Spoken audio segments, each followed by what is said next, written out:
Order! Order! You are an incorrigible delinquent at times. Behave yourself, man!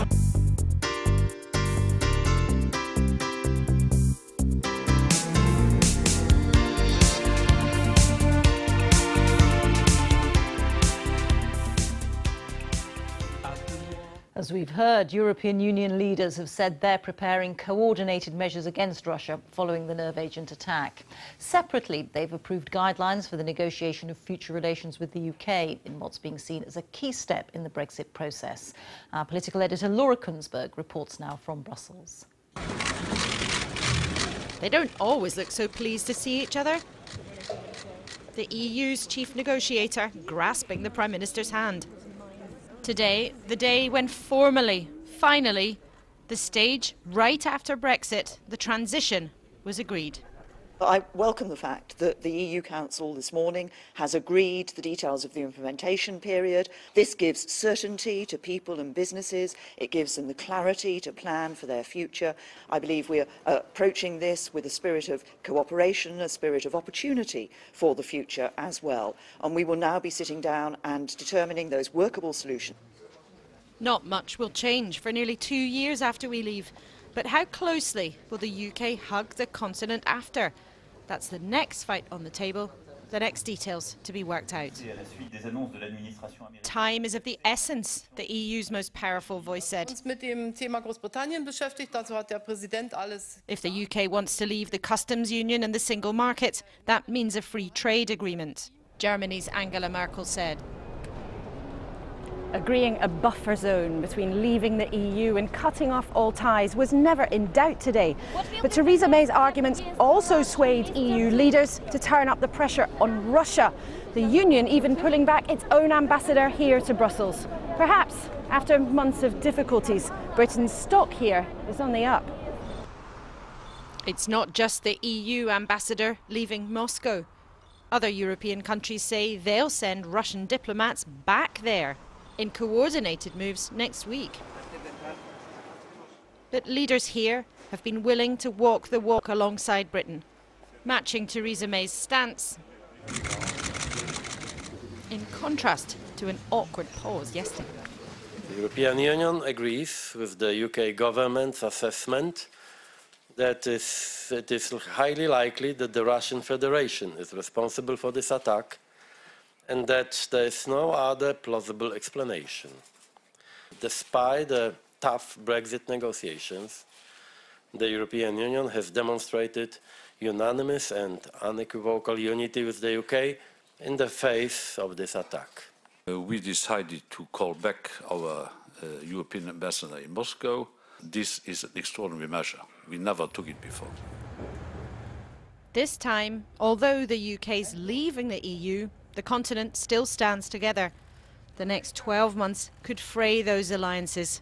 Then she'll make this departure for the final time. Laura Kunsberg, BBC News, Brussels. Well, let's speak now to our Europe editor, Katya Adler, who's in Brussels. And Katya, how good a summit do you think it was for Theresa May? I'd say, Rita, an astounding summit for the Prime Minister. I mean, let's take Russia first of all. I mean, Theresa May came here asking EU leaders to condemn those attacks in Salisbury in words. Well, she got that and a whole lot more. As we've heard just there, the EU has recalled its ambassador from Russia. A group of EU countries has also coordinated their own diplomatic response. Now, this isn't just out of solidarity with the UK, of course. They have their concerns over Russia, but still. And then when it came to Brexit today, a hugely symbolic day. For a very long time, the UK has wanted negotiations to include talk of trade and the future relationship after Brexit. Yep, you can have that now, said EU leaders here. Then the UK asked for a bridging transition period after Brexit. You can have that as well, said the EU leaders here. But the road to Brexit still remains a difficult one. There are still big issues to be resolved, such as the Irish border issue. And even though the EU leaders here said yes a lot to Theresa May at this summit, they also pointed out they are still planning for the possibility that Brexit negotiations could break down and fail altogether. Katya, thank you. Now, European Union leaders have backed Theresa May's tough line against Russia in the wake of the Salisbury nerve agent attack. They agreed that there was no plausible explanation for the poisonings except Russian state involvement. There was, however, plenty more on the summit agenda. The EU leaders confirmed the details of the Brexit transition deal and discussed Donald Trump's steel tariffs, but it's still not clear whether a trade war has been avoided or simply postponed. Our political editor, Gary Gibbon, reports. A greeting from the EU's chief negotiator. Part of his job is to make sure that Brexit negotiations don't trample all over these gatherings and are neatly tied up for sign-off when the leaders actually meet, leaving time to talk through other big agenda stuff like Russia. They were back this morning after a 1 a.m. finish last night, which seemed to weary some more than others. Theresa May told EU leaders over dinner that they must stand by Britain and accept that Russia was responsible for the Salisbury attacks. And after long discussions, that's pretty much what the EU did, with a stronger statement than had been on the table and the recalling of its ambassador from Moscow. What is crucial, though, is there was recognition around the table last night about the threat that Russia poses, and, as I say, they recognised and agreed the UK government's assessment that it is highly likely that Russia was responsible for the attempted murder on the streets of Salisbury and that there is no plausible alternative explanation. 23 British diplomats left Russia today after Moscow's tit-for-tat retaliation for the expulsions from London. Several EU countries say they could now follow Britain's lead and expel some Russians soon. Other countries, including yourselves, are now thinking of expelling Russian diplomats as well? The united response was yesterday, and from the beginning of next week, a lot of countries we will go for our national measures. I am personally especially pleased that despite the tough Brexit negotiations, the European Union has demonstrated unanimous and unequivocal unity with the UK in the face of this attack. In the talks on Russia, Theresa May wanted unity amongst the EU leaders. But when it comes to Brexit, she wants to break them up. Today, the EU have now signed off on their negotiating guidelines for the future relationship with Britain post-Brexit. Those talks will start in April. Theresa May is hoping that individual sectors within individual member countries will start lobbying their leaders to try and be more flexible with Britain than those guidelines suggest. British officials say that whole project is already getting somewhere, but in public here they say it's going nowhere. I must admit that the red lines defined in UK makes it very difficult, because basically if you narrow it down, the UK want an agreement as the Canadians with the same access as the Norwegians, and that's not possible. The EU27 also today signed off on the transitional arrangements that will keep Britain after Brexit right up till the end of 2020, paying in as normal, obeying EU rules, but having no say. In Brussels, they're convinced Britain's going to need an extension to that arrangement. And that would mean a whole new negotiation, potentially on tougher terms, with a bigger bill. Last night, EU leaders were left waiting for hours for a signal from President Trump. Would he exempt them from threatened steel tariffs? They were eventually told they'd got a reprieve and a new 5-week deadline to reach a deal with him. Donald Trump seems to be setting up this new style of doing trade negotiations, which is I slap tariffs and then we talk. And I was just wondering, are you afraid that by engaging in these discussions with him, that you're encouraging him in this new style of doing trade agreements? I'm not the spokesperson of President Trump. No? President Macron answered more directly. He said the EU will not negotiate with a gun at our heads.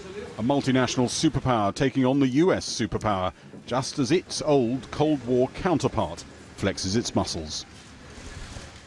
Gary Gibbon. A special charter flight touched down at RAF Bryce Norton tonight, bringing home the British diplomats and their families expelled from Moscow in the continuing diplomatic crisis over the Salisbury attack. Their forced homecoming was taking place as Theresa May clinched the backing she wanted from Europe's leaders to step up the pressure on Russia. Their response after a 2-day summit in Brussels was much stronger than the earlier caution they displayed. The EU has not only recalled its ambassador ambassador in Moscow, but backed Mrs May's assertion that Russia is to blame for the attack and pledging what it calls an unprecedented diplomatic response. Moscow, the British embassy there, icy cold, and that's just relations between Britain and Russia. Today, 23 British diplomats coming home to the UK, expelled by President Putin in retaliation for the earlier expulsion by Theresa May of 23 Russian spies. The Prime Minister was in Brussels trying to persuade the EU to issue a strong condemnation of Russia and Putin, who she blames for the poisoning with an illegal nerve agent of Yulia and Sergei Skripal. She pretty much got what she wanted. Last night, the European Union Council agreed with the UK government's assessment that the attempted murder that took place on the streets of Salisbury, that it's highly likely that Russia is responsible for that attempted murder and that there is no plausible alternative explanation. And here was the new power in Europe, France's President Macron, alongside Germany's Chancellor Merkel, saying the attack on Britain was an attack on all of Europe. We see this attack as a serious challenge to our security, as an attack on European sovereignty. It calls, therefore, for a coordinated and determined response from the European Union and its member states, and several states, including Germany and France, will rapidly adopt coordinated measures.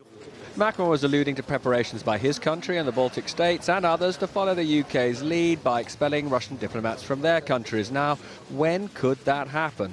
This is what the EU's president said. Additional steps are expected as early as Monday at the national level.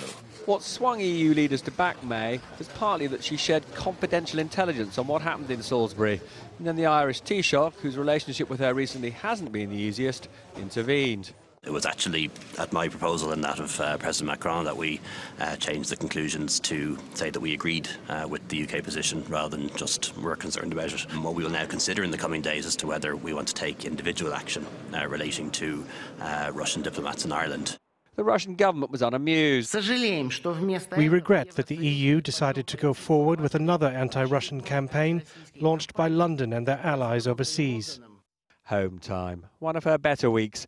It had been Britain alone against Russia in the UK's worst diplomatic crisis for many years. Now it's the whole EU against Russia. Well, at least till we Brexit.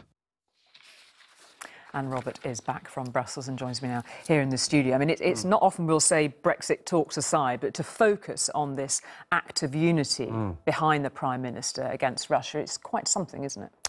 Well, it's certainly remarkable that a British Prime Minister goes to a European Union summit and actually gets what she wants. Mostly British Prime Ministers go there and are sort of forced back with a sort of compromise that they and the British people don't really like. But this was an act of proper unity against the Russians. She did something also slightly unusual, which is she went into the meeting and she shared details of confidential reports from the intelligence services, and one by one, particularly with pressure from Ireland and France, those who were slightly convinced by the Russians that, you know, there wasn't an overwhelming case against them, were persuaded by her that Putin and Russia were to blame. Now, I don't think one wants to overstate this. Let's be clear. As yet, we haven't seen additional punishment against the Russians, but Donald Tusk said we can expect action on Monday, or as early as Monday. We heard Leo Varadkar, the Taoiseach, saying that they would take steps now to see if there are spies in Ireland that they want to expel Russian spies. Germany, France, the Baltics, I think we are going to see a bit more solidarity from the rest of Europe. Irony, of course, is it comes after we've said we're leaving. OK, Robert, thank you very much indeed for that. And we'll get the latest from Moscow very shortly. Spare a thought this weekend as you whistle up a stir-fry or walk the whippet for Russian intelligence officers in European capitals doing the same. Because from Monday, according to Donald Tusk, who chaired today's summit in Brussels, we can expect some of those spooks to be sent packing. Their stays spying in some of Europe's most desirable cities will be over.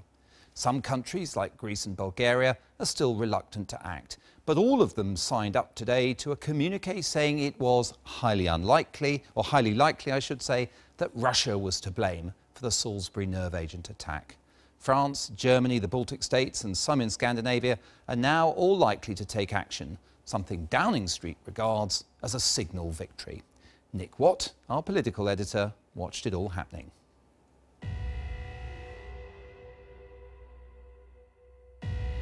It is the centre of European power. Whatever shape Brexit eventually takes, we will always have a relationship with the power brokers who meet at least 4 times a year in this building. The outlines of that relationship have become a little clearer over the last 24 hours as we saw how the UK will diverge from the EU in some areas but remain bound into the European family in others. We know the UK wants a close relationship on trade, but we could be kept at a distance.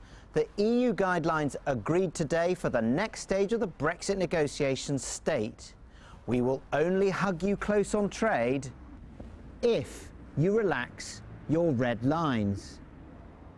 It appears that relations may well be close on security, regardless of the outcome of the Brexit talks, judging by the strong support for Theresa May on Russia. The EU's 2 most powerful leaders were instrumental in rallying support for the UK on Russia. But on Brexit, there was a more familiar tune. We still regret the process of Brexit, but we have succeeded in moving forward together as 27 on this issue. We have adopted the guidelines for the coming months, and we are going to try and maintain this united position. We know that the UK can no longer be in the single market and the customs union, but we will not let ourselves be divided on all these points. And we will try and reach agreed positions during the negotiations. Time is tight, and we must take decisions by June. We have reconfirmed our commitment to the single market. It is necessary to remember that this cannot be cut up into sections, and there is no choice between different sectors of the single market. When you are outside the single market, you are out of all of its elements.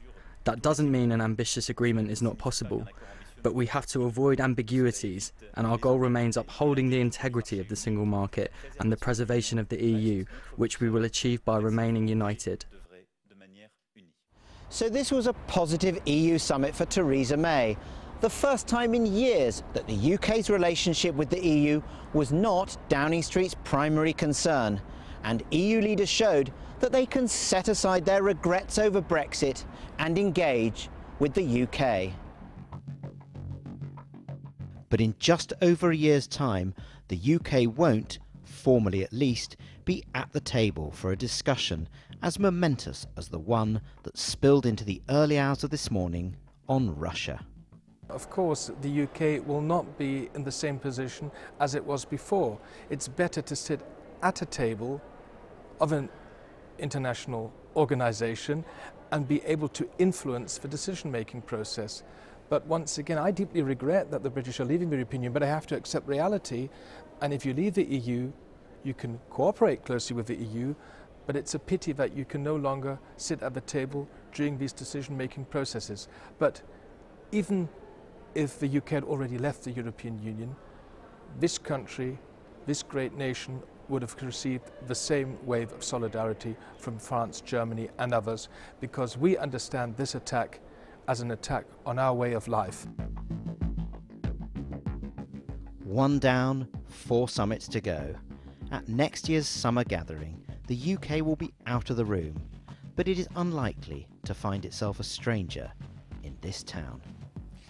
Well, joining us now from Washington is Ambassador Kurt Volker from the McCain Institute, a former US ambassador to NATO and US Special Representative to Ukraine, to discuss clearly the security aspects of this in particular. Ambassador Volker, let's start off with today's outcome in Brussels. Downing Street painting it as a great triumph. Is it, or is it the least you can expect from your close friends in a situation like this? Well, you know, the context I would put this in is not a UK-Europe context, but rather a Europe-Russia context. And I think what we've seen is that even though it is difficult for Europe to agree on sanctions from time to time or increasing sanctions, here you have a case where Europe decided to take a step together, even if it's only recalling the EU ambassador to Moscow. It's an important signal to Moscow that Europe is looking at this issue and seeing it the way the UK and others are seeing it, which is Russia crossing a line. And I think that's a significant statement. Now, you mentioned sometimes the EU doesn't get its act together on sanctions in the Russian context. What difference will it make when the UK isn't at that table? Because that day will be upon us fairly soon, won't it? Well, you know, it's always been an American view that the EU is better with the UK at the table, but that's not going to be the case going forward. And what I think we've seen is that even in this case, where the UK is seen to be exiting over the process over a couple of years, the EU nonetheless stands up on principle on something here that it views as significant in dealing with Russia. And I think that that is a major thing, and I think Russia will take notice of that. Now, you've been there at the table at NATO with many of the same countries. You mentioned recalling the EU ambassador from Russia, but do you also expect some of these countries at least to expel Russian spies? Because that's one of the things that we're being told could well happen. Yeah, I do expect that. I don't expect it to be uniform. I don't expect every single EU country to act exactly the same way. But I do think that a number of EU countries will make some expulsions in solidarity with the UK, some larger, some smaller. And I think that they are doing so anticipating that Russia will react in kind. And I think even from the United States, you know, you've seen an increase in sanctions over the past year and as recently as last month. I think you're going to see additional things from the United States as well. Now, you've mentioned your policy or your view that not having the UK at the table in the EU could affect security matters, it could make it more complex. Will it shift the focus more onto NATO? Will it mean that a lot of these discussions, which right now we can have in an EU context, will have to migrate to the NATO forum? Will that complicate things diplomatically? Well, again, I would say that the cause of that is actually Russia's behavior. It's not so much the Brexit that is causing a shift to NATO, but the fact that Russia is presenting a new kind of security challenge to Europe, to the alliance, to the United States. NATO is the place where we talk about those things and where we deal with those things. And so I think you will see some renewed focus on NATO going forward as a result of that. How far is President Trump, do you think, sending the right messages, congratulating President Putin, not mentioning the Salisbury attack, apparently departing from the brief he was meant to stick to on that call to President Putin? Yeah, well, recall that there was a four-power statement about the Salisbury attack, of which President Trump was a part. There was the phone call then subsequently. I think what the United States is trying to do is be very firm in its dealing with Russia, trying to talk with Russia from a position of strength. That's true whether it's about Syria or the INF Treaty or nuclear weapons or even Ukraine.